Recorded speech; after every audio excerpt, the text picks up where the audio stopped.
Assalamualaikum warahmatullahi wabarakatuh. Salam sejahtera untuk kita semua. Hadirin yang saya hormati, marilah kita panjatkan puji syukur kita kepada Tuhan Yang Maha Esa yang telah melimpahkan rahmat sehingga kita dapat berjumpa dalam keadaan sehat tanpa suatu aral yang menghadang.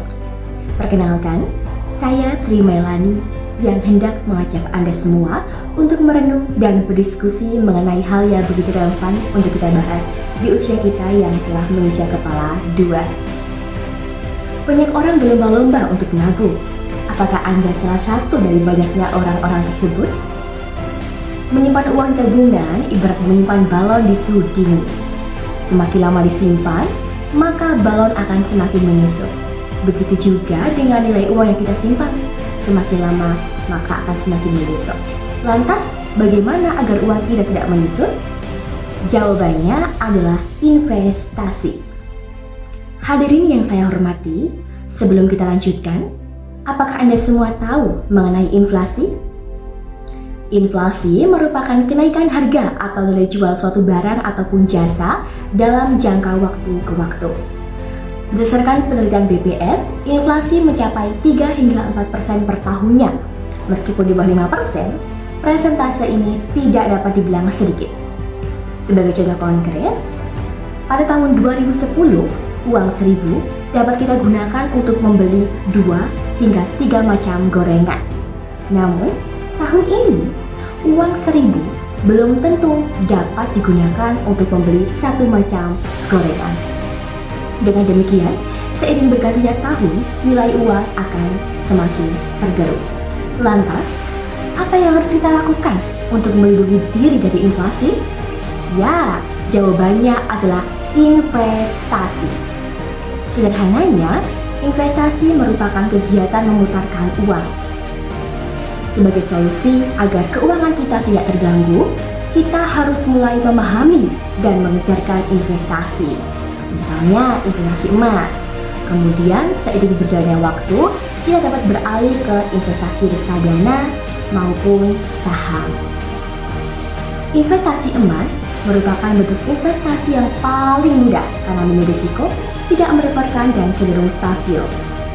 Berdasarkan data yang saya peroleh dari Treasure ID, harga emas mengalami kenaikan 8,5% per tahunnya selama 5 tahun ke belakang. Dengan demikian, investasi ini menjadi salah satu langkah awal untuk menghindari inflasi. Selanjutnya ada reksadana. Reksadana merupakan bentuk investasi yang biasanya dikelola oleh manajer investor. Nantinya, manajer akan menghimpun dana dari masyarakat, lalu dana tersebut akan diinvestasikan ke berbagai macam instrumen keuangan. Nantinya, kita akan mendapatkan imbal hasil sebanyak 5 hingga 6%. Terakhir, sebagai orang yang berani dan siap mengambil risiko lebih besar demi hasil optimal, Anda dapat melakukan investasi saham, yaitu dengan cara menanam uang di perusahaan terbuka. Kelebihannya, investor akan mendapat keuntungan dari saham sekitar 8 hingga 10, bahkan bisa lebih tergantung keberhasilan perusahaan.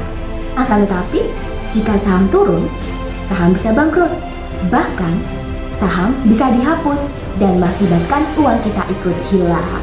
Dengan demikian, jika Anda belum siap untuk melakukan investasi, maka Anda jangan melakukan investasi di metode saham. Mungkin Anda bisa melakukan metode lainnya.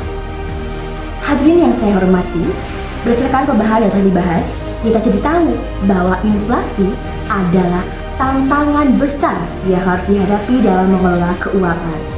Menabung memang penting, namun hanya untuk jangka pendek. Sedangkan jangka panjang, investasi menjadi langkah strategis yang paling tepat. Oleh karena itu, saya harap Anda semua terbuka dengan pemikiran baru ini. Mari berinvestasi, jaga nilai uang dari inflasi. Hadirin sekalian, demikian pidato yang dapat saya sampaikan. Semoga ilmu ini bermanfaat. Sekian dari saya. Terima kasih. Wassalamualaikum warahmatullahi wabarakatuh.